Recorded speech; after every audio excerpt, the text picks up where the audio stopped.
I'm Gemma from Concrete Gems Crochet, and today I want to show you how to make this lovely slip stitch seam. Now this is like a decorative seam, if you can see there. It's really lovely for adding detail to your blankets or your whatever you make. So I'm using it in my granny stitch stocking, not granny stitch stocking, my poinsettia stocking, and you can see that it really makes a lovely detail on the stocking there like that. And it's also a really good technique to know, so let us get started with learning how to do it. So you want to be holding your squares with the right sides facing you like this and line them up next to each other.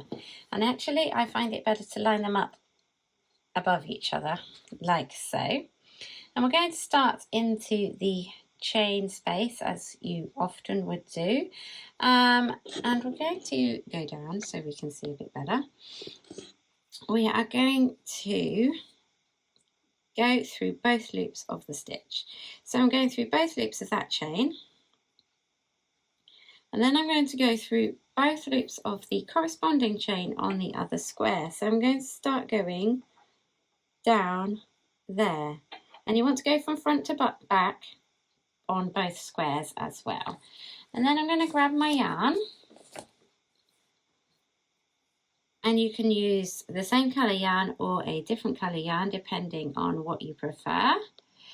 And I'm going to just pop it over the loop like that, and then pull it through everything.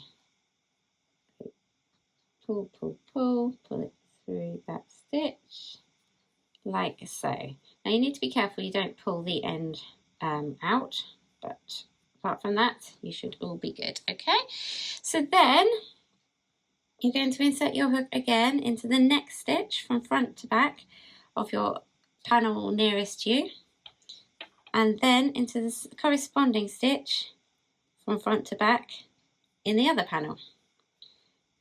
Grab your yarn at the back, pull through the first stitch, pull through the second stitch, and pull through the loop on your hook. Now you might find that this first stitch is a little bit loose, but that's just because you've got that loose end on the back, but you can pull that tight really easily. And that's it really. We're just going to carry on working across. So you go into the next stitch on your front panel, move to the back one, go through the corresponding stitch, then yarn over with your yarn. And your yarn always stays at the back of your work. It's a bit awkward to start with, but once you get used to it, you will be flying. And then you just pull through all the loops as I just did. I'll show you again. Insert into that panel there, insert into the other one, the same corresponding stitch, yarn over, and then pull through, pull through, pull through. And you may want to make sure that your stitches are not too tight, okay? Otherwise you'll end up with a puckered seam.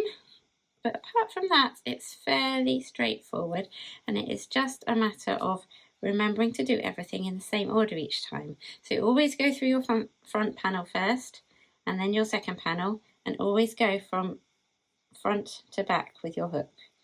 And keep that yarn right at the back of your work the whole time. Okay? And then you just keep working across like that, and you will see that you get a beautiful decorative seam appearing. So it's like a little ridge. And if you don't like the ridge, feel free to do it on the back of your work.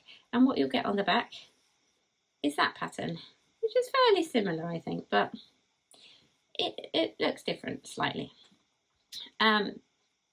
You can also do the slip stitch seam going through just one loop, so just the back loops of each panel, and that creates an entirely different look.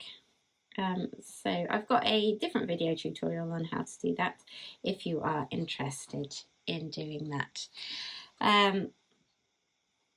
This one I'm using in my poinsettia stocking, as I mentioned before, which I showed you, which is coming out on the 15th of December. And there we have it. That is your slip stitch seam on the front of your work, which creates a lovely, lovely ridge effect. Beautiful for all sorts of patterns, from stockings to blankets to even garments. And I think that you should give it a try because it's really great. So thank you very much for watching. I'm Gemma from Concrete Gems Crochet. I hope to see you again soon for another tutorial, and come find my patterns over on my website concretegems.co.uk. Bye for now.